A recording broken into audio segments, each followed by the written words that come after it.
The market that opens at midnight. My grandmother used to warn us.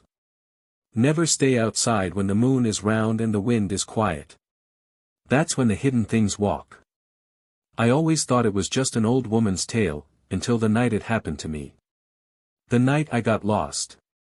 I was 14, and I had gone to fetch water from the stream. The path home was always familiar, but that night it felt different. The trees looked taller.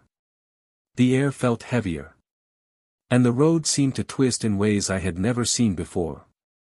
Before I knew it, I wasn't anywhere near home. Instead, I heard the sound of drums. Soft at first, then louder. Voices.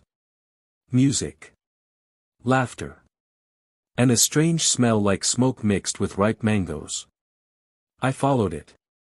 The midnight market. What I saw made my heart stop. A huge market stretched out before me, glowing under the moonlight. Lanterns floated in the air with no strings. The stalls were made of bamboo that sparkled like silver. And the people? They were not all people. Some had shadows that moved on their own. Some had eyes that glowed yellow. Some wore clothes made of leaves or water. But humans were walking among them too, acting like everything was normal. Nobody looked surprised.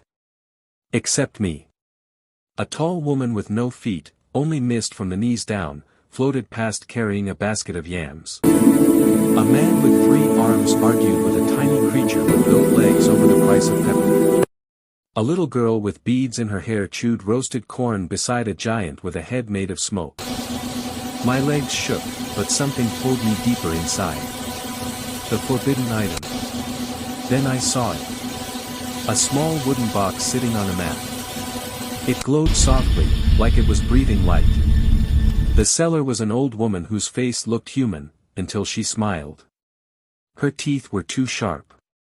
"Child," she said, "you want this." "I don't have money," I whispered. "You do," she said. And she pointed at my wrist. My grandmother had tied a red protective thread on it that very morning. "Don't remove this," Grandma had said. "And don't give it to anyone." But the old lady smiled wider. "Give me the thread, and the box is yours." I don't know what came over me. Curiosity. Fear. Some kind of magic. I slipped the thread off. Her hand flashed out like a snake, and she took it. She pushed the box into my hand. The moment I touched it, the whole market froze. Every spirit turned to look at me at the same time. A voice, deep and echoing from everywhere, whispered. "It has begun." My heart almost stopped. The escape. Suddenly the lights in the market went out. The ground shook. Shadows stretched toward me like long fingers. I ran. I don't remember how I got out. I just remember branches hitting my face, and my legs burning, and my breath stabbing my chest. Then the smell changed. The air became familiar again. I burst out of the forest right in front of my house. Grandma was waiting at the door, crying as if she already knew. What was inside the box? I told her everything. She didn't shout. She didn't even look surprised. She just said, "Open it." My hands shook as I lifted the lid. Inside was a tiny stone covered in markings I couldn't read. It was warm. It pulsed like a heartbeat. Grandma whispered, "Child, this stone chooses the one who must see the unseen.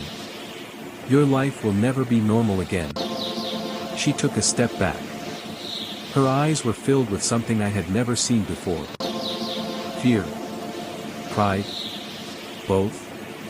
After that night, I thought the story was over. But it wasn't. Because ever since that night, I've been able to see things no one else can. Sometimes it's a shadow sitting beside someone in the market. Sometimes it's a figure standing at the edge of the road, watching me. Sometimes it's a whisper calling my name when no one is there. And every full moon, at exactly midnight, I hear drums in the distance, calling me back.